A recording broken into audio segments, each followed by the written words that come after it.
He's gone on television and pretty much said you broke his heart. You did something that caused him so much pain, so much suffering.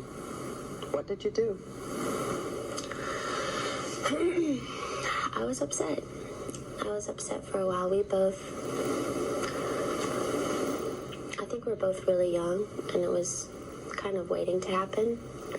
And I will always love him. He'll always have a special place in my heart. He is such a great person. But you said, I've only slept with one person in my whole life, 2 years into my relationship with Justin. And yet he's left the impression that you weren't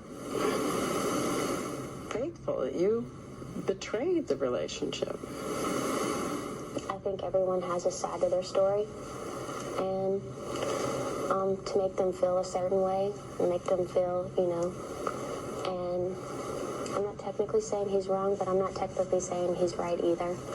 So that just was really awkward. You've had a year that would test a lot of people. Mm-hmm. Illness in the family. Mm-hmm. A breakup.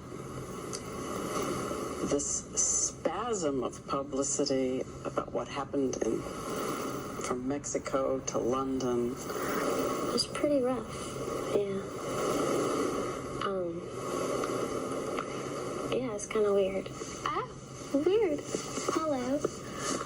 Oh my goodness. Hello. Ew. Strong Britney. Yeah, it was a weird. Ew. I'm in the first. Can we? Ew.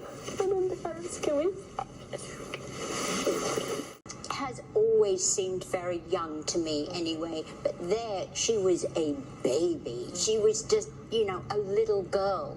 And it's like it doesn't seem appropriate to talk to a little girl with that tone. Yeah, and I guess to me, where's the team on her side to go? No, you agree, Elaine? Yeah. Where's the team to go? No, we're not doing this right. Whoever was her manager at the time should have gone and said, no, this just isn't, and they should have seen the questions beforehand. Okay, lots of comments. A lot of people are split over this. Evan says she should apologize to her. Vivian says Diane really dug into Britney. Wow.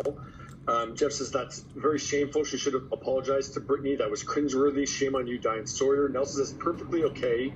Interview. Jeff says Diane was just doing her job. Roz, what do you think? Hey, listen, I watched the documentary and so much of it seems so new.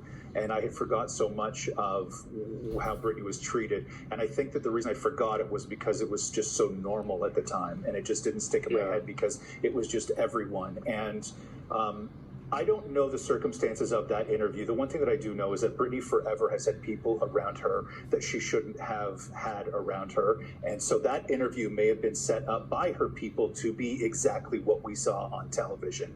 And I think that, people need to apologize. And if we're looking for Diane Sawyer to apologize, I think she's probably one of a long list of people in Britney's life at that time that should be apologizing to Britney. But the documentary was horrifying. And, that line of questioning and the way that people treated her, I've been asked to go in rooms at that time and ask people similar things.